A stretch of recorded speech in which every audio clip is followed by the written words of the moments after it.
ನಮೋ ಭಗವತೆ ಪರಾಯ ಕಾಲಾಯ. ನಮೋ ಭಗವತ್ಯೈ ಕಾಲರೂಪಿಣ್ಯೈ ದುರ್ಗಾಯೈ. ನಮಃ ಕಾಲಜೀವಗುಣಾದೀನಾ ಅಭಿಮಾನಿನೇ ಚತುರ್ಮುಖಾಯ. ನಮಃ ಸರ್ವೇಭ್ಯೋ ದೇವೇಭ್ಯಃ ಕಾಲದೇಶಾಭಿಮಾನಿಭ್ಯಃ. ಶ್ರೀ ಗುರುಭ್ಯೋ ನಮಃ. ಭಾಗವತದ ಮೊದಲ ಸ್ಕಂದದ 9ನೇ ಅಧ್ಯಾಯದ 45ನೇ ಶ್ಲೋಕ ನಾವಿವತ್ತು ನೋಡಬೇಕಾಗಿದೆ. ಭೀಷ್ಮರು ಭಗವಂತನನ್ನು ಸ್ತುತಿಸಿ ಆತ ತನ್ನನ್ನು ಹೇಗೆ ರಕ್ಷಿಸಿದ, ತನಗೆ ಹೇಗೆ ಅನುಗ್ರಹಿಸಿದ ಅನ್ನುವುದನ್ನು ನೆನಪಿಸಿಕೊಂಡು ಮತ್ತು ಈ ಸಮಯದಲ್ಲಿ ಆತನಲ್ಲಿ ನನಗೆ ಭಕ್ತಿ ಇರಲಿ ಅಂತ ಪ್ರಾರ್ಥನೆ ಮಾಡ್ತಿರುವುದನ್ನೆಲ್ಲ ನಾವು ನೋಡಿದ್ದೇವೆ. 44ನೇ ಶ್ಲೋಕ ಮತ್ತು 45ನೇ ಶ್ಲೋಕ, ಈ ಹಿಂದಿನ ಭಾಗದಲ್ಲಿ ಆದ 44ನೇ ಶ್ಲೋಕ ಮತ್ತು ಈ ಭಾಗದಲ್ಲಿ ಆಗ್ತಿರುವ 45ನೇ ಶ್ಲೋಕ, ಇವೆರಡೂ ಕೂಡ ಒಟ್ಟಿಗೆ ಅನ್ವಿತ ಆಗುವಂಥ ಶ್ಲೋಕಗಳು. ಸಭವತು ಮೇ ಭಗವಾನ್ ಮುದೇ ಮುಕುಂದ ಅಂತ ಈ 45ನೇ ಶ್ಲೋಕದಲ್ಲಿ ಕಾಣುತ್ತದೆ. ಅದನ್ನು ಈ ಹಿಂದಿನ ಶ್ಲೋಕದ ಮತ್ತು ಈ ಶ್ಲೋಕದ ಎಲ್ಲ ಶಬ್ದಗಳನ್ನು ಸೇರಿಸಿಕೊಂಡು ಕೊನೆಗೆ ಸಭವತು ಮೇ ಭಗವಾನ್ ಮುದೇ ಮುಕುಂದ ಅಂತ ಮಾಡ್ಕೊಳ್ಬೇಕು. ಇಂಥ ಭಗವಂತ ನನಗೆ ಸಂತೋಷವನ್ನು ಕೊಡಲಿ ಅಂತ ಹೀಗೆ ಪ್ರಾರ್ಥನೆ. ಎಲ್ಲ ವ್ಯಾಖ್ಯಾನಕಾರರು ಕೂಡ ಹಾಗೆ ಮಾಡಿದ್ದಾರೆ.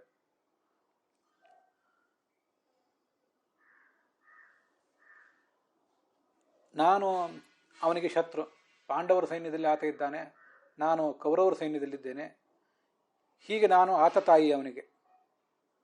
ಆದ್ದರಿಂದ ನಾನು ಅವನ ಮೇಲೆ ಏನು ಬಾಣಗಳನ್ನು ಪ್ರಯೋಗ ಮಾಡಿದ್ದೇನೆ, ತೀಕ್ಷ್ಣವಾದ ಬಾಣಗಳನ್ನು, ಆ ಬಾಣಗಳ ಏಟನ್ನು ತಿಂದು ಆತನ ಕವಚ ಹರಿದು ಹೋಗಿದೆ, ರಕ್ತ ಹೊರಗೆ ಚಿಮ್ಮುತ್ತಾ ಇದೆ.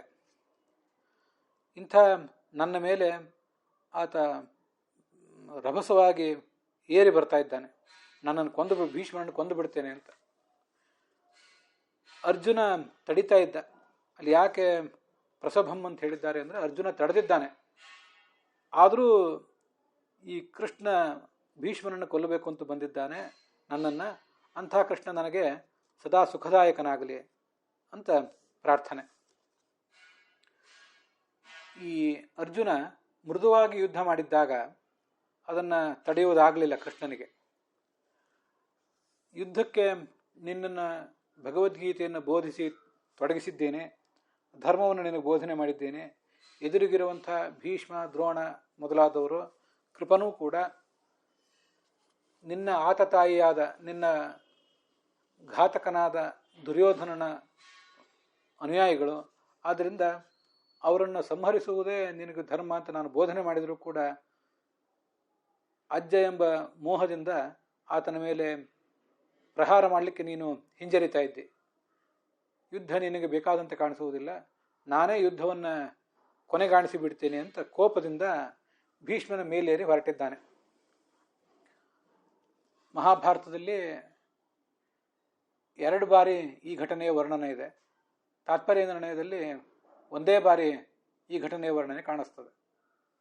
ತಾತ್ಪರ್ಯ ನಿರ್ಣಯಕ್ಕನುಸಾರವಾಗಿ 9ನೇ ದಿವಸ, ಮಹಾಭಾರತದಲ್ಲಿರುವಂತೆ 3ನೇ ದಿವಸ ಮತ್ತು 9ನೇ ದಿವಸ, ಸ್ವಲ್ಪ ಸಂಖ್ಯೆ ಹೆಚ್ಚು ಕಡಿಮೆ ಇರಬಹುದು, ಹೀಗೆ 2 ಬಾರಿ ಭೀಷ್ಮನ ಮೇಲೆ ಏರಿ ಹೋಗಿದ್ದಾನೆ ಕೃಷ್ಣ. ತಾತ್ಪರ್ಯ ನಿರ್ಣಯ ಹೇಳುವಂತೆ ಒಂದೇ ಬಾರಿ ಏರಿ ಹೋಗಿದ್ದಾನೆ. 10ನೇ ದಿವಸದ ಸಮಯದಲ್ಲಿ ಆ ಭೀಷ್ಮನ ಅವಸಾನ ಆಗ್ತಿರೋದು ನಮ್ಗೆ ಗೊತ್ತಿದೆ. ಹಾಗಾಗಿ ತಾತ್ಪರ್ಯ ನಿರ್ಣಯ ಹೇಳುವಂತೆ ಕೇವಲ 1 ಬಾರಿ ಮಾತ್ರ ಕೃಷ್ಣ ಭೀಮನ ಮೇಲೆ ಏರಿ ಹೋಗಿದ್ದಾನೆ ಅಂತ ನಾವು ತಿಳಿದುಕೋಬೇಕು. ಹೀಗೆ ಕೃಷ್ಣನ ಕೋಪವನ್ನು ನೋಡಿ ಆ ಅರ್ಜುನನಿಗೆ ಖೇದ ಆಯಿತು. ಹೋಗಬೇಡ, ನಾನು ಸರಿಯಾಗಿ ಯುದ್ಧ ಮಾಡ್ತೇನೆ, ನೀನು ಭೀಷ್ಮನ ಮೇಲೆ ದಂಡೆತ್ತಿ ಹೋಗುವ ಅಗತ್ಯವಿಲ್ಲ ಅಂತ ಅವನು ತಡೆದ. ಆದರೂ ಕೂಡ ನನ್ನನ್ನು ಕೊಲ್ಲಿಕ್ಕೆ ಬಂದಲ್ಲ, ಅಂಥ ಕೃಷ್ಣ ನನಗೆ ಸುಖದಾಯಕನಾಗಲಿ ಅಂತ ಕೇಳ್ಕೊತಾ ಇದ್ದಾರೆ. ಮುದೇ ಮುಕುಂದ ಮುಕುಂದ, ಮೋಕ್ಷವನ್ನು ಕೊಡುವ ಆ ಭಗವಂತ ನನಗೆ ಸಂತಸವನ್ನು ಕೂಡ ಕೊಡಲಿ. ನನಗೆ ಈಗ ಒಂದು ಭೌತಿಕ ದೇಹ ಇದೆ, ಈ ಭೌತಿಕ ದೇಹದಲ್ಲಿ ಇವತ್ತು ನನಗೆ 8 ಗರ್ಭವಾಸಗಳ ದುಃಖ, 8 ಮರಣಗಳ ದುಃಖ, ಇದೆಲ್ಲವೂ ಕೂಡ ಆಗ್ತಿದೆ. ಇಂಥ ಭಯಂಕರವಾದಂಥ ನೋವನ್ನು ನಾನು ಅನುಭವಿಸ್ತಾ ಇದ್ದೇನೆ. ಅದಲ್ಲದೆ ನಾನು ಧರ್ಮದಿಂದ ಇರಲಿಕ್ಕೆ ಸಾಧ್ಯ ಆಗಿಲ್ಲ ಕೂಡ. ಪ್ರಾರಬ್ಧ ಕರ್ಮಕ್ಕನುಗುಣವಾಗಿ ಇಂಥ ಒಂದು ಜನ್ಮ ಬಂದಿದೆ ನನಗೆ. ನಾನು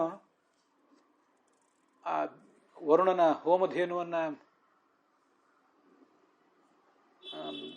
ಅಪಹಾರ ಮಾಡಿದ್ದೆ. ವರುಣನ ಅಂತ ನಾ ಹೇಳಿದೆ, ವರುಣನದಲ್ಲ, ವಸಿಷ್ಠನ ಹೋಮಧೇನುವನ್ನು ನಾವು ವಸುಗಳೆಲ್ಲರೂ ಸೇರಿ, ಸಹೋದರರೆಲ್ಲರೂ ಸೇರಿ ಅಪಹಾರ ಮಾಡಿದೆವು. ಆದ್ದರಿಂದ ವಸಿಷ್ಠನಲ್ಲಿದ್ದಂಥ ಕಮಲೋದ್ಭವ ಚತುರ್ಮುಖ ನನಗೆ ಶಾಪ ಕೊಟ್ಟಿದ್ದಾನೆ. ಆ ಪಾಪದ ಫಲವಾಗಿ ನಾನಿವತ್ತು ಈ ಜನ್ಮ ತಾಳಬೇಕಾಗಿದೆ. ಸುದೀರ್ಘವಾದ ಸುಮಾರು 600 ವರ್ಷಗಳ ದೀರ್ಘವಾದ ಅನೇಕ ದ್ವಂದ್ವಗಳು, ಅನೇಕ ದುಃಖಗಳು, ಅದರಿಂದ ಕೂಡಿದಂಥ ಜೀವನವನ್ನು ನಾನು ಕಳೆದಿದ್ದೇನೆ. ವೈಯಕ್ತಿಕವಾಗಿ ಭೀಷ್ಮನು ಕೂಡ ಅಂಥ ಅನೇಕ ದ್ವಂದ್ವಗಳನ್ನು, ಸಂಕಟಗಳನ್ನು ಅನುಭವಿಸಿದ್ದಾನೆ. ಆತ ಪಾಲಿಸಿದ ಬ್ರಹ್ಮಚರ್ಯ ಏನಿದೆ ಅದು ವಿರಕ್ತನಾಗಿ ಸಂಸಾರದ ಬೇಡ, ನನಗೆ ನಾನು ಸನ್ಯಾಸಿ ಆಗ್ತೀನಿ ಅಂತ ಭಾವಿಸಿದ ವೈರಾಗ್ಯ ಅಲ್ಲ. ತಂದೆಗೆ ಮದುವೆ ಮಾಡಿಕೊಳ್ಳಿಕ್ಕಾಗಿ ತಾನು ವೈರಾಗ್ಯವನ್ನು ಮೈಮೇಲೆ ಹೇರಿಕೊಂಡದ್ದು. ಅದೇ ದೊಡ್ಡ ಒಂದು ಸಂಗತಿ. ಅದನ್ನೆಲ್ಲ ಯಾಕೆ ಹೇಳ್ತಿದ್ದೀನಿ ಅಂದರೆ, ಮುದೇ ಮುಕುಂದ, ನನ್ನ ಆ ನೋವುಗಳನ್ನೆಲ್ಲ ಭಗವಂತ ಕಳೆದು ನನಗೀಗ ಸಂತಸ ಕೊಡಲಿ ಅಂತ ಕೇಳ್ತಿದ್ದಾನೆ. ಅದೊಂದು ತುಂಬ ಸುಂದರವಾದಂಥ ಪ್ರಸಂಗ. ಯಾರು ಹೆಂಡತಿಯ ಮಾತನ್ನು ಕೇಳಿ ಭ್ರಷ್ಟಾಚಾರ ಮಾಡ್ತಾರೆ, ಅಥವಾ ಗಂಡನ ಮಾತನ್ನು ಕೇಳಿ ಹೆಂಡತಿ ತಪ್ಪು ದಾರಿ ಹಿಡಿತಾಳೆ, ಹೆಂಡತಿಯ ಮಾತನ್ನು ಕೇಳಿ ಗಂಡ ತಪ್ಪು ದಾರಿ ಹಿಡಿದ್ರೆ ಅವೆರಡೂ ಕೂಡ ಅವರಿಬ್ಬರಿಗೂ ಪರಸ್ಪರ ಬಾಧಕ ಆಗ್ತದೆ, ಘಾತಕ ಆಗ್ತದೆ, ಅದೇ ಜನ್ಮದಲ್ಲಿ ಅಥವಾ ಮುಂದಿನ ಜನ್ಮದಲ್ಲಿ ಅಂತ ಆ ಪ್ರಸಂಗ ತೋರಿಸ್ತದೆ. ಅವನ ಆ ಪೂರ್ವ ಜನ್ಮದ ಪತ್ನಿ ಏನಿದ್ಲು, ಅವಳ ಮಾತನ್ನು ಕೇಳಿ ಅವನು ವಸಿಷ್ಠನ ಹೋಮಧೇನುವನ್ನು ಅಪಹಾರ ಮಾಡಿದ್ನಲ್ಲ, ಆ ಕಾರಣದಿಂದಾಗಿ ಮುಂದಿನ ಭೀಷ್ಮನ ಜನ್ಮದಲ್ಲಿ ಅವನಿಗೆ ಪತ್ನಿಯ ಸಮಾಗಮವೇ ಆಗದಂತಾಗಿಬಿಡ್ತು. ಪತ್ನಿಯ ಪ್ರೀತಿಗಾಗಿ ಇದನ್ನೆಲ್ಲ ಮಾಡಿದ್ನಲ್ಲ, ಒಂದು ಜನ್ಮದಲ್ಲಿ ಪತ್ನಿಯ ಪ್ರೀತಿ ಇಲ್ಲದೆ, ದಾಂಪತ್ಯ ಸುಖವಿಲ್ಲದೆ ಇರಬೇಕಾದ ಒಂದು ಪ್ರಸಂಗ ಅವನಿಗೆ ಬಂತು.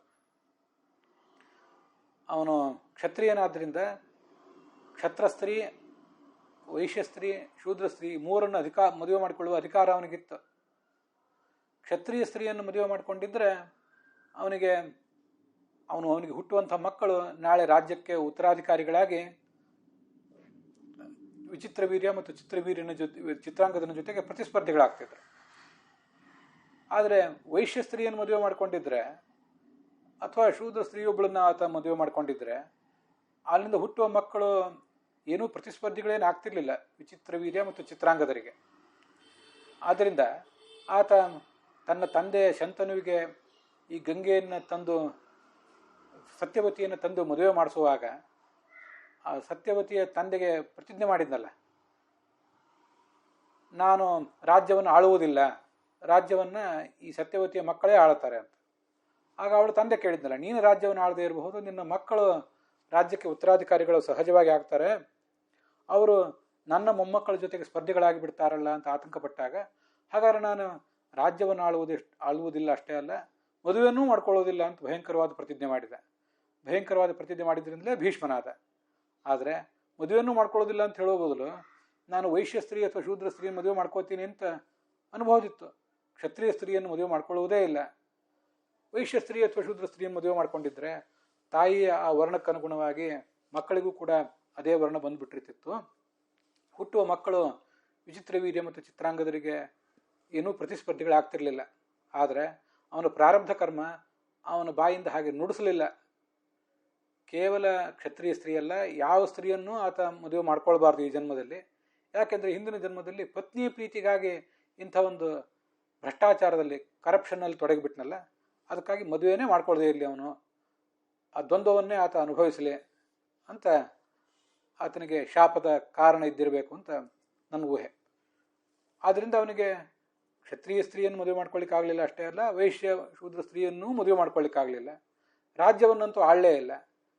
ರಾಜ್ಯವನ್ನು ಆಳಲಿಲ್ಲ, ಸಿಂಹಾಸನದ ಮೇಲೆ ಕೂಡಲಿಲ್ಲ. ಆದ್ದರಿಂದ ಆ ಸಿಂಹಾಸನದ ಮೇಲೆ ಕೂತ ಧೃತರಾಷ್ಟ್ರ, ಅವನ ಮಕ್ಕಳು ಏನು ಅನ್ಯಾಯಗಳನ್ನು ಮಾಡಿದರು, ಅನೀತಿಯನ್ನು ಮಾಡಿದರು, ಅದನ್ನು ಪ್ರತಿಭಟಿಸುವಂತಹ ಒಂದು ಧೈರ್ಯವೂ ಕೂಡ ಆತನಿಗಿಲ್ಲದಂತಾಗೋಯ್ತು.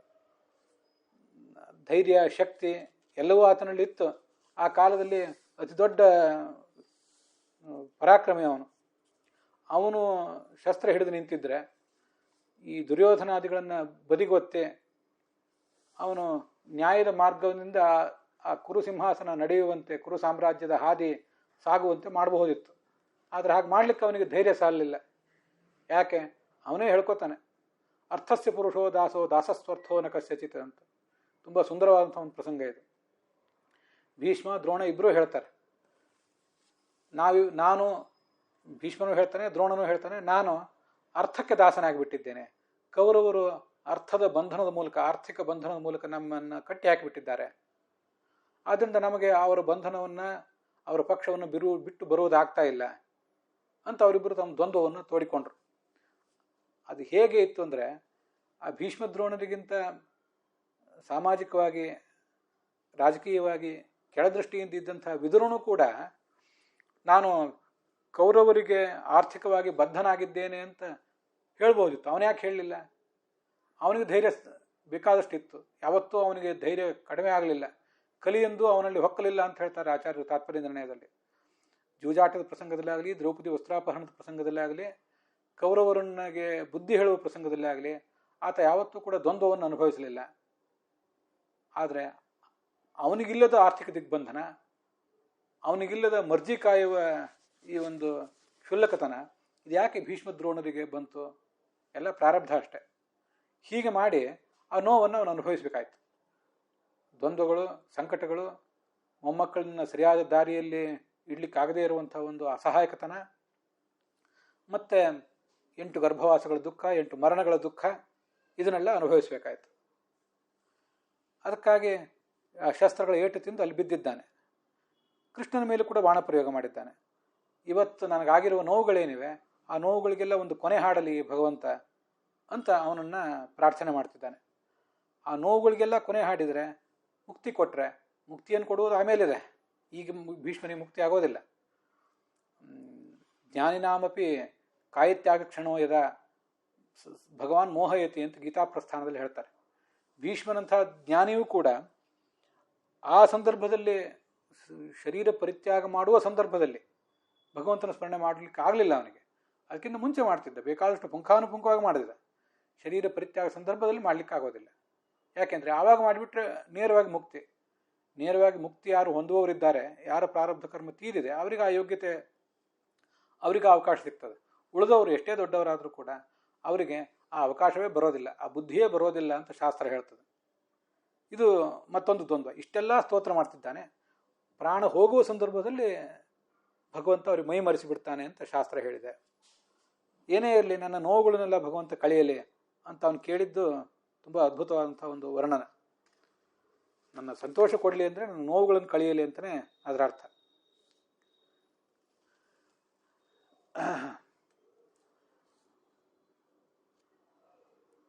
ಮುಕುಂದ ಮೋಕ್ಷದೋ ಭಗವಾನ್ ಮಮ ಗತಿ ಸ್ವಪ್ರಾಪ್ತ್ಯುಪಾಯೋ ಭವತು.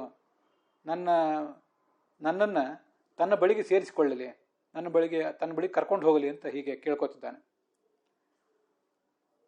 ರುಧಿರೇಣ ಪರಿಪ್ಲುತಃ ವ್ಯಾಪ್ತಾಂಗಸ್ಸನ್. ಶ್ರೀಧರರು ಕೂಡ ಹೀಗೆ ಅದನ್ನು ಬರೀತಾರೆ. ಏವಂ ಯೋ ಲೋಕಪ್ರತೀತ್ಯ ಅರ್ಜುನ ಪಕ್ಷಪಾತೀವ ಲಕ್ಷಿತ. ಲೋಕದ ದೃಷ್ಟಿಯಿಂದ ಅರ್ಜುನನಿಗೆ ಅವನು ಪಕ್ಷಪಾತಿ, ಪಾಂಡವ ಪಕ್ಷಪಾತಿ ಅವನು. ಆದರೆ ವಸ್ತುತಸ್ತು ಮಯ್ಯೇವ ಅನುಗ್ರಹಂ ಕೃತವಾನ್ ಯನ್ಮದ್ಭಕ್ತೇನ ಉಕ್ತಂ ವಚೋ ಮಾ ಮೃಷಾ ಅಸ್ವಿತಿ ಸ ಭಗವಾನ್ ಮೇ ಗತಿರ್ಭವತಿ ಇತ್ಯರ್ಥ. ಲೋಕ ಅವನನ್ನು ಪಾಂಡವ ಪಕ್ಷಪಾತಿ ಅಂತ ಹೇಳ್ತದೆ. ಅದಲ್ಲದೆ ಪಾಂಡವಾನ್ ವಿಷಸೇ ಪ್ರಾಣನ್ ರಾಜನ್ ಮಮ ಪ್ರಾಣಾಹಿ ಪಾಂಡವಾಹ. ಪಾಂಡವರು ನನ್ನ ಪ್ರಾಣ ಅಂತ ಅವನೇ ಹೇಳ್ಕೊಂಡಿದ್ದಾನೆ. ಇಷ್ಟೆಲ್ಲ ಹೇಳ್ಕೊಂಡ್ರೂ ಕೂಡ ಅವನು ಪಾಂಡವ ಪಕ್ಷಪಾತಿ ಆದರೂ ಕೂಡ ಅವನು ನನಗೆ, ಭೀಷ್ಮನಿಗೆ, ಕೌರವ ಪಕ್ಷದ ನಾಯಕನಾದ ಸೇನಾಪತಿಯಾದ ಭೀಷ್ಮನಿಗೆ ನನಗೇ ಅವನು ಅನುಗ್ರಹ ಮಾಡಿದ್ದಾನೆ ಅಂತ ಭೀಷ್ಮ ಹೇಳ್ಕೊತಿದ್ದಾನೆ. ಯಾಕೆಂದರೆ ಮದ್ಭಕ್ತೇನ ಉಕ್ತಂ, ಈ ಕೃಷ್ಣನ ಹತ್ರ ಶಸ್ತ್ರ ಹಿಡಿಸೇ ಬಿಡ್ತೇನೆ ಅಂತ ನನ್ನ ಭಕ್ತನಾದ ಭೀಷ್ಮ ಏನು ಹೇಳಿದ್ದಾನೆ, ಅದನ್ನು, ಆ ಮಾತು ಸುಳ್ಳಾಗದೇ ಇರಲಿ ಅಂತ ಭಗವಂತ ಇದನ್ನೆಲ್ಲ ಮಾಡಿದ್ನಲ್ಲ, ಆ ಭಗವಂತ ನನಗೆ ಮಾರ್ಗದರ್ಶಕನಾಗಲಿ, ಅವನು ನನ್ನ ಗತಿಯಾಗಲಿ. ಸಾ ಕಾಷ್ಠ ಸಾ ಪರಾಗತಿ ಅಂತ ಕಂಡಂತೆ ಆದರೆ ನನಗೆ ಗತಿಯಾಗಲಿ ಅಂತ ಕೇಳ್ಕೊತಾ ಇದ್ದಾನೆ. ಇದು ಶ್ರೀಧರರು ಮತ್ತು ವೀರರಾಘವರು ಹೇಳಿದ ಅರ್ಥಗಳು. ಇಲ್ಲಿ ವಿಜಯಧ್ವಜರು ಮತ್ತು ಯಾದವಾರರು ಏನು ಅರ್ಥ ಹೇಳ್ತಾರೆ ಅಂತ ಅನ್ನೋದನ್ನು ನೋಡೋಣ.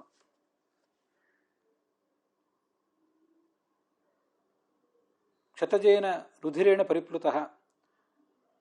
ಅವನು ಅರ್ಜುನ ಹೇಳ್ತಿದ್ದಾನೆ, ರಥಾನ್ನ ಅವತರ ಭೀಷ್ಮಂ ನ ಪ್ರಹರ ರಥದಿಂದ ಇಳಿಬೇಡ, ಭೀಷ್ಮನ ಮೇಲೆ ದಂಡೆತ್ತಿ ಹೋಗಬೇಡ, ಶಸ್ತ್ರ ಎತ್ತಬೇಡ ಅಂತ ಹೇಳಿದರೂ ಕೂಡ ಆ ಅರ್ಜುನನನ್ನು ಲೆಕ್ಕಿಸದೆ ಇಲ್ಲಿಗೆ ಬಂದಿದ್ದಾನೆ ಅಂತ ವಿಜಯಧ್ವಜರು ಅದಕ್ಕೆ ಅರ್ಥ ಬರೀತಾರೆ. ಯಾದವಾರ್ಯರ ವ್ಯಾಖ್ಯಾನದಲ್ಲಿ ವಿಶೇಷ ಅಂಶ ಏನು ಕಾಣಿಸೋದಿಲ್ಲ. ಅಪರಾಧನೋಪಿ ಭಕ್ತಸ್ಯ ಮುಕ್ತಿ ಪ್ರದತ್ವಂ ತನ್ಮಾಹಾತ್ಮ್ಯಂ ಸೂಚಯನ್ ಮೋಕ್ಷ ಸುಖಂ ಪ್ರಾರ್ಥಯತೆ ಶತವಿಷಿಕೇತಿ. ಅಪರಾಧಿಯಾದ ನನಗೂ ಕೂಡ, ನಾನು ಅಪರಾಧಿ ಇರ್ಬೋದು, ಆದರೆ ಭಕ್ತ, ಅಂಥವನಿಗೆ ನನಗೆ ಮುಕ್ತಿ ಸುಖವನ್ನು ಕೊಡ್ತಾ ಇದ್ದಾನಲ್ಲ, ಅದು ಭಗವಂತನ ಮಹಾತ್ಮ್ಯ. ಇದನ್ನು ಸೂಚನೆ ಮಾಡಿ ಮೋಕ್ಷ ಸುಖಂ ಪ್ರಾರ್ಥಯತೆ, ನನಗೆ ಮುಕ್ತಿಯನ್ನು ಕೊಡಲಿ ಅಂತ ಕೇಳ್ತಿದ್ದಾನೆ. ಆದರೆ ವಸ್ತುತಃ ಅವನಿಗೆ ಕೇಳ್ತಿರ್ಬೋದು, ಮುಕ್ತಿಯನ್ನು ಪಡೆಯುವುದು ಅವನ ಉದ್ದೇಶ ಇರಬಹುದು, ಆದರೆ ಈಗ ಅವನಿಗೆ ಮುಕ್ತಿ ಸಿಗೋದಿಲ್ಲ ಅಂತ ಅನ್ನೋದು ಕೂಡ ನಮ್ಗೆ ಗೊತ್ತಿರಬೇಕು. ಮುಂದೆ ವಿಜಯರಥ ಕುಟುಂಬ ಆತ್ತಗೋತ್ರೇ ಧೃತ ಹಯ ರಶ್ಮಿ ಜಿತಶ್ರಮೇ ಕ್ಷಣೀಯೇ ಭಗವತಿ ರತಿರಸ್ತುಮೇ ಮುಮೂರ್ಷೋ ಯಮಿಹ ನಿರೀಕ್ಷ್ಯ ಹತಾಗತಾ ಸ್ವರೂಪಂ. ಅರ್ಜುನನ ರಥದ ರಕ್ಷಣೆಯ ಭಾರವನ್ನು ಹೊತ್ತಿದ್ದಾನೆ, ಕುದುರೆಯ ಲಗಾಮನ್ನು ಹಿಡಿದಿದ್ದಾನೆ, ಚಾವಟಿಯನ್ನು ಹಿಡಿದಿದ್ದಾನೆ, ಏನೂ ಶ್ರಮವಿಲ್ಲದೆ ರಥ ನಡೆಸ್ತಾ ಇದ್ದಾನೆ. ಧೃತ ಹಯ ರಶ್ಮಿ ಜಿತಶ್ರಮ ಈ ಕ್ಷಣೀಯೇ, ಭಗವಂತ ತುಂಬ ಸುಂದರವಾಗಿ ಕಾಣ್ತಾ ಇದ್ದಾನೆ. ಆ ಸಂದರ್ಭದಲ್ಲಿಯೂ ಕೂಡ ಆ ಕೃಷ್ಣನನ್ನು ಮುಮೂರ್ಷೋಹ ಮೇ ಮುಮೂರ್ಷೋಹ, ಸಾಯುವುದರಿ ಏನಿದ್ದಾರೆ, ಯಮಿಹ ನಿರೀಕ್ಷೆ ಹತಾಹ ಗತಾಹ ಸ್ವರೂಪಂ, ಯಾವುದೇ ಯೋಧನಾಗಲಿ ಸಾಯುವ ವ್ಯಕ್ತಿಯಾಗಲಿ ಭಕ್ತಿಯಿಂದ ಆ ಭಗವಂತನನ್ನು ಕಣ್ಣು ತುಂಬಿಕೊಂಡ್ರೆ ಸದ್ಗತಿಯನ್ನು ಪಡಿತಾರೆ. ಮುಕ್ತಿಯನ್ನಲ್ಲದೆ ಹೋದರೆ ಸದ್ಗತಿಯನ್ನಾದರೂ ಪಡಿತಾರೆ. ಹಾಗೆ ನನಗೂ ಕೂಡ ಮುಮೂರ್ಷೋಹ, ಸಾಯುವ ನನಗೆ ಈ ಭಗವಂತ ಎದುರುಗಡೆ ಕಾಣಿಸ್ತಾ ಇದ್ದಾನೆ, ನನಗೆ ಆ ಭಕ್ತಿ ಇರಲಿ ಅಂತ ಕೇಳ್ಕೊತಾ ಇದ್ದಾರೆ ಭೀಷ್ಮರು. ಅದಕ್ಕೆ ಯಾರ್ಯಾರು ಏನೇನು ಅರ್ಥ ಹೇಳ್ತಾರೆ ಅಂತ ಅನ್ನೋದನ್ನು ನೋಡೋಣ. ವಿಜಯ ಅಂದರೆ ಅರ್ಜುನ, ಅವನ ರಥ ಏವ ತಸ್ಯ ರಥ ಏವ ಕುಟುಂಬಂ ಅಕೃತ್ಯ ಶತೈರಪಿ ರಕ್ಷಣೀಯಂ. ಅರ್ಜುನನ ರಥ ಅನ್ನೋದೇ ಒಂದು ಕುಟುಂಬ. ಕುಟುಂಬ ಅಂದರೆ ಆತನ ಸೊತ್ತು, ಅದನ್ನು ರಕ್ಷಿಸಬೇಕಾಗಿದೆ ಏನಾದರೂ ಮಾಡಿ. ಒಂದು ಕುಟುಂಬವನ್ನು ನಾವು ಹೇಗೆ ರಕ್ಷಿಸ್ತೀವೋ ಹಾಗೆ ಅರ್ಜುನನ ರಥದ ಜವಾಬ್ದಾರಿಯನ್ನು ಹೊತ್ತಿದ್ದಾನೆ ಭಗವಂತ. ಸ್ತೋತ್ರ ಅಂದರೆ ಚಾಟಿ, ಅದನ್ನು ಕೈಯಲ್ಲಿ ಹಿಡಿದಿದ್ದಾನೆ. ಕುದುರೆಯ ರಶ್ಮಿ ಅಂದರೆ ಅದನ್ನು ಕಡಿವಾಣವನ್ನು ಕೈಯಲ್ಲಿ ಹಿಡಿದಿದ್ದಾನೆ. ಈಕ್ಷಣೀಯೇ ಶೋಭಮಾನೆ ತಚ್ಛ್ರಿಯ ತಾದೃಕ್ ಸಾರಥ್ಯ ಕರಣೋಪಯೋಗಿ ವೇಷಣೀಯೇ ಈಕ್ಷಣೀಯೇ ಶೋಭಮಾನೆ. ಅಂಥವನಲ್ಲಿ ಈ ನನಗೆ ಯಾವತ್ತೂ ಕೂಡ ಭಕ್ತಿ ಇರಲಿ. ಅವನು ಅಚಿಂತ್ಯ ಐಶ್ವರ್ಯವುಳ್ಳವನು, ಅವನನ್ನು ನೋಡಿಯೇ ಎಲ್ಲರೂ ಕೂಡ ಸದ್ಗತಿಯನ್ನು ಪಡೀತಾರೆ ಅಂತ ಹೀಗೆ ಶ್ರೀಧರರ ವ್ಯಾಖ್ಯಾನ ಇದೆ. ವೀರರಾಘವರ ವ್ಯಾಖ್ಯಾನದಲ್ಲಿ ಕುಟುಂಬವದ್ ರಕ್ಷಣಯೋಗ್ಯ, ಕುಟುಂಬದಂತೆ ರಕ್ಷಣಕ್ಕೆ ಯೋಗ್ಯವಾದದ್ದು ಈ ರಥ. ಅಂಥ ಭಗವಂತನಲ್ಲಿ ನನಗೆ ಯಾವತ್ತೂ ಕೂಡ ಭಕ್ತಿ ಇಲ್ಲಿ. ದ್ವಂದ್ವಯುದ್ಧೇ ಯಂ ನಿರೀಕ್ಷ ಯೇ ಹತಾಹ, ಭಗವಂತನ ಜೊತೆಗೆ ದ್ವಂದ್ವರ ಯುದ್ಧವನ್ನು ಮಾಡಿದವರು ಕಂಸ ಮೊದಲಾದವರು, ಅವರಲ್ಲಿರುವ ಸಜ್ಜೀವವು ಕೂಡ ಮುಕ್ತಿಯನ್ನು ಪಡೀತದೆ. ಅಥವಾ ಬೇರೆ ಯಾರೂ ಕೂಡ ಯಾರ್ದಾದ್ರ ಜೊತೆಗೆ ಯುದ್ಧ ಮಾಡುವಾಗ ಭಗವಂತನನ್ನು ಸ್ಮರಿಸಿದರೆ ಅವ್ರಿಗೂ ಕೂಡ ಪಾಪಗಳು ಪರಿಹಾರ ಕಾಣುತ್ತವೆ. ಅಂಥವನ ಸ್ವರೂಪದಲ್ಲಿ ನನಗೆ ಭಕ್ತಿ ಇರಲಿ ಅಂತ ಹೀಗೆ ಕೇಳ್ಕೊತಾ ಇದ್ದಾರೆ. ಇದು ವೀರರಾಘವರ ವ್ಯಾಖ್ಯಾನ ಆಯಿತು.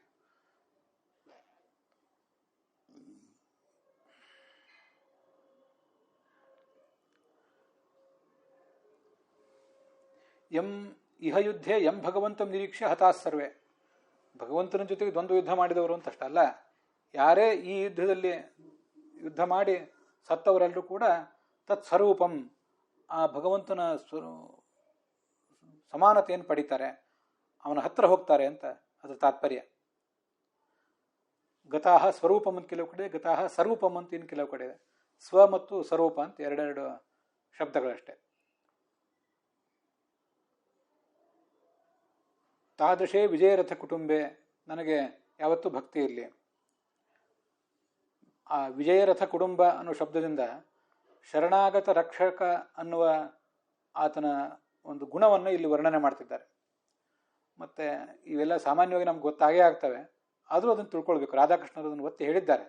ಧೃತ ಹಯ ರಶ್ಮಿಪದೇನ ಇಂದ್ರಿಯ ಮನೋಧಾರಣ ವ್ಯಂಜಕೇನ ರಾಜಯೋಗ ಸಾಧನ ಮಾರ್ಗಂಚ ಸೂಚ್ಯತೆ. ತುಂಬ ಸುಂದರವಾದಂಥ ವರ್ಣನೆ ಇದೆಲ್ಲ.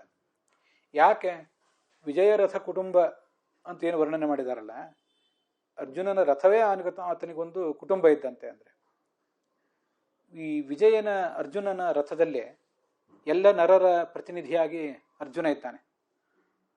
ಅವನ ರಥ ಅಂದರೆ ಆ 4 ಕುದುರೆಗಳಿಂದ ಹೂಡಿದ ರಥ ಅಂತ ಒಂದರ್ಥ. ಅದಲ್ಲದೆ ರಥ ಅಂದರೆ ಒಬ್ಬ ಸಾಮಾನ್ಯನಾದ ಸಾಧಕ ಏನಿದ್ದಾನೆ, ನಮ್ಮಂಥ ಸಾಧಕ, ಈ ಎಲ್ಲ ಸಾಧಕರ ಶರೀರವೂ ಕೂಡ ಆತ್ಮಾನಂ ರಥಿನಂ ವಿದ್ಧಿ ಶರೀರಂ ರಥಮೇವಚ. ನಮ್ಮೆಲ್ಲರ ಈ ಶರೀರ ಏನಿದೆ, ಈ ಶರೀರವೂ ಕೂಡ ರಥವೇ. ಆದ್ದರಿಂದ ಭಗವಂತ ಆ ಅರ್ಜುನನ ಆ 4 ಚಕ್ರಗಳಿಂದ ಕೂಡಿದ 4 ಕುದುರೆಗಳಿಂದ ಕೂಡಿದ ಆ ಅರ್ಜುನನ ರಥವನ್ನಲ್ಲದೆ ನಮ್ಮ ಶರೀರವನ್ನು ಕೂಡ ಒಂದು ರಥ ಅಂತಲೇ ನಾವು ಪರಿಗಣಿಸಬೇಕು. ನಮ್ಮ ಶರೀರದಲ್ಲಿರುವಂಥ ಈ ಜೀವ, ಅಲ್ಲಿರುವಂಥ ಎಲ್ಲ ದೇವತೆಗಳು, ತತ್ವಾಭಿಮಾನಿ ದೇವತೆಗಳು, ಇವರೆಲ್ಲರೂ ಆತನಿಗೆ ಕುಟುಂಬರೇ. ನಮ್ಮ ಶರೀರದೊಳಗೆ ಲಕ್ಷ್ಮೀದೇವಿ ಇದ್ದಾಳೆ, ಉಳಿದೆಲ್ಲ ದೇವತೆಗಳಿದ್ದಾರೆ, ನರನಾಡಿಗಳಲ್ಲಿ ಅನೇಕ ನದಿಗಳಿವೆ, ಇವೆಲ್ಲವೂ ಕೂಡ ಆತನ ಕುಟುಂಬ. ಅದು ಆ ದೃಷ್ಟಿಯಿಂದ ಕುಟುಂಬ, ವಿಶ್ವಕುಟುಂಬಿ ಅವನು. ಅಲ್ಲಿ ರಥಗಳಿವೆಯಲ್ಲ, ಆತ್ಮಾನಂ ರಥಿನಂ ವಿದ್ಧಿ ಶರೀರಂ ರಥಮೇವಚ. ಈ ಶರೀರ ಅಂತನ್ನೋದು ರಥ. ಇಂದ್ರಿಯಾಣಿ ಹಯಾನಾಹೋಹೋ, ಇಂದ್ರಿಯಗಳನ್ನೇ ಕುದುರೆ ಅಂತ ಹೇಳ್ತಾರೆ. ಅದನ್ನೇ ಇಲ್ಲಿ ರಾಧಾಕೃಷ್ಣರು ಬರೆದಿರೋದು. ಅದನ್ನು ಅವರು ಹೆಚ್ಚು ಸ್ಪಷ್ಟವಾಗಿ ಬರೆದಿಲ್ಲ, ಆದರೂ ಬರ್ಕೊಳ್ಬೇಕು. ಮಹಾಭಾರತದಲ್ಲೆಲ್ಲ ಅಂಥ ಮಾತುಗಳು ಬರ್ತದೆ. ಇಂದ್ರಿಯ ಗ್ರಾಮ ಸಂಯುಕ್ತ ಮಹಾನ್ ಬ್ರಹ್ಮಮಯೋ ರಥ ಅಂತ. ಹೀಗೆ ಇದೊಂದು ನಮ್ಮ ಶರೀರ ಅಂತ ಅನ್ನೋದು ಒಂದು ದೊಡ್ಡ ಬ್ರಹ್ಮರಥ. ಬ್ರಹ್ಮರಥ ಅನ್ನೋದು ಎಲ್ಲೋ ಉಡುಪಿಯಲ್ಲೋ ತಿರುಪತಿಯಲ್ಲಿ ಮಾತ್ರ ಇರುವಂಥ ರಥ ಅಲ್ಲ, ನಮ್ಮ ಶರೀರವೇ ಒಂದು ದೊಡ್ಡ ಬ್ರಹ್ಮರಥ. ಇಂದ್ರಿಯಾಶ್ವ ಸಮಾಯುಕ್ತ. ಇಂದ್ರಿಯ ಅಂತನ್ನೋದು ಅದಕ್ಕೊಂದು ಕುದುರೆ ಇದ್ದ ಹಾಗೆ. ಅಲ್ಲಿ ಇಂದ್ರಿಯಾಶ್ವ ಅಂತ ಕೆಲವು ಕಡೆ ಇದೆ, ಇಂದ್ರಿಯ ಗ್ರಾಮ ಸಂಯುಕ್ತ ಅಂತ ಇನ್ನು ಕೆಲವು ಕಡೆ ಇದೆ. ಮನಸ್ಸು ಅನ್ನೋದು ಅದರ ಸಾರಥಿ. ಬುದ್ಧಿ ಪ್ರಗ್ರಹಣ, ಬುದ್ಧಿ ಅನ್ನೋದು ಅದರ ಕಡಿವಾಣ. ಮಹಾನ್ ಬ್ರಹ್ಮಮಯೋ ರಥ ಅಂತ ಅದನ್ನು ವರ್ಣನೆ ಮಾಡ್ತಾರೆ. ಬೃಹದಾರಣ್ಯಕದಲ್ಲಿಯೂ ಕೂಡ ಅಥದೇವ ರಥ ತಸ್ಯ ವಾಗ್ಬುದ್ಧಿ, ವಾಕ್ಕು ಇದರ ಬುದ್ಧಿ, ವಾಗಭಿಮಾನ್ಯಾದ ಪಾರ್ವತಿ ಅದರ ಬುದ್ಧಿ, ವಾಗ್ಬುದ್ಧಿ ಮನಸ್ಸಂಗ್ರಹೀತ, ಮನಸ್ಸು ಅದರ ಕಡಿವಾಣ. ತದಯಂ ಪ್ರಾಣೋಧಿ ತಿಷ್ಠತೆ, ಅದನ್ನು ಭಗವಂತ ಏರಿದ್ದಾನೆ ಆ ರಥವನ್ನು ಅಂತ ವರ್ಣನೆ ಮಾಡ್ತಾನೆ. ಶ್ರೋತ್ರೆ ಚಕ್ಷುಷಿ, ಚಕ್ಷುಷಿ ಯುಕ್ತೆ, ಕುದುರೆಗಳು ಕೂಡ ಇವೆ. ಹೀಗೆ ನಮ್ಮ ದೇಹ ಇಂದ್ರಿಯಗಳೆಂಬ ಕುದುರೆಗಳನ್ನು ಹೂಡಿದ ದೇಹವಿದು. ಆ ದೇಹದಲ್ಲಿ ಜೀವ ಇದ್ದಾನೆ, ಪರಮಾತ್ಮ ಇದ್ದಾನೆ, ಇತರ ಅನೇಕರು ಕೂಡ ಇಲ್ಲಿದ್ದಾರೆ. ಆದ್ದರಿಂದ ಈ ನಮ್ಮ ದೇಹ ಅನ್ನುವುದೇ ಒಂದು ದೊಡ್ಡ ಕುಟುಂಬ ಭಗವಂತನಿಗೆ. ನಮ್ಮ ದೇಹವನ್ನು ನಿಯಂತ್ರಿಸಲಿಕ್ಕೆ ಅವನು ಯಾವತ್ತೂ ಕೂಡ ಆ ಕಡಿವಾಣವನ್ನು ಕೈಯಲ್ಲಿ ಚಾವಟಿಯನ್ನು ಹಿಡಿದು ಅತಿ ಸುಂದರವಾಗಿ ಕಾಣ್ತಾ ಇದ್ದಾನೆ.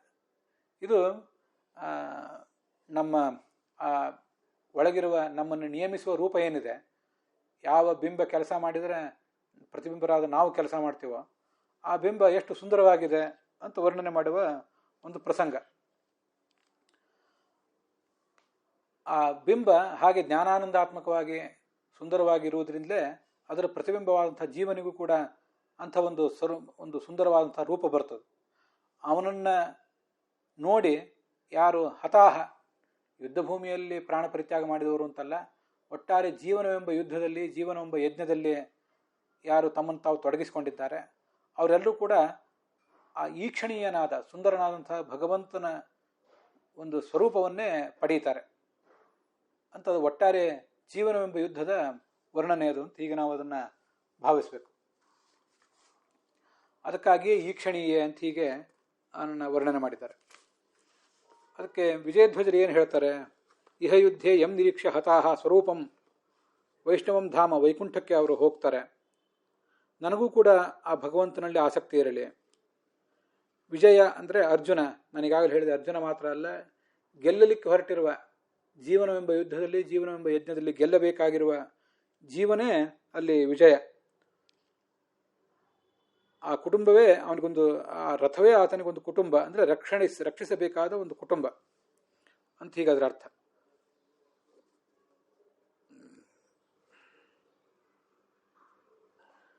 ಜಿತಶ್ರಮ, ಇಷ್ಟಾದರೂ ಕೂಡ ಅನಾಯಾಸವಾಗಿ ಅದನ್ನು ನಡೆಸ್ತಾ ಇದ್ದಾನೆ. ಅವನು ನಮ್ಮ ದೇಹದಲ್ಲಿದ್ದರೂ ಕೂಡ ಅವನಿಗೇನು ದಣಿವಾಗಿಲ್ಲ. ಆದರೆ ಜೀವನಿಗೆ ಮಾತ್ರ ದಣಿವಾಗ್ತಾ ಇದೆ.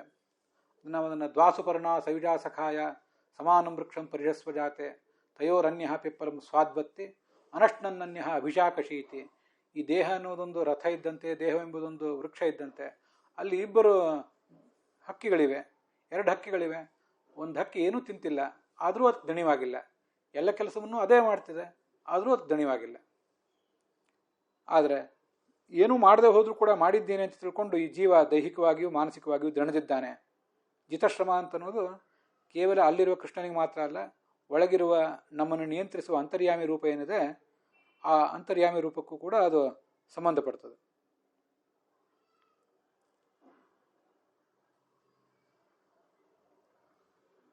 ಇಂಥ ಭಗವಂತನಲ್ಲಿ ನನ್ನ ಮನಸ್ಸು ಯಾವತ್ತೂ ಕೂಡ ನಿಲ್ಲಲಿ. ಅರ್ಜುನೋಪಕಾರಿತ್ವ ಪ್ರಾಣತ್ಯಾಗ ಕಾಲೇ ದರ್ಶನ ಮಾತ್ರೇಣ ಮೋಕ್ಷತಂತ್ವಂಚ ಸ್ಮರನ್. ಅರ್ಜುನನಿಗೆ ಉಪಕಾರ ಮಾಡಿದ, ಪ್ರಯಾಣ ಕಾಲದಲ್ಲಿ ಯಾರು ಭಗವಂತನನ್ನು ಕಾಣುವ ಪ್ರಯತ್ನ ಮಾಡ್ತಾರೆ ಅವ್ರಿಗೆ ಮೋಕ್ಷವನ್ನು ಕೂಡ ಕೊಡ್ತಾನೆ ಅಂತೆಲ್ಲ ಈಗ ಭೀಷ್ಮರು ಪ್ರಾರ್ಥನೆ ಮಾಡ್ತಾ ಇದ್ದಾರೆ.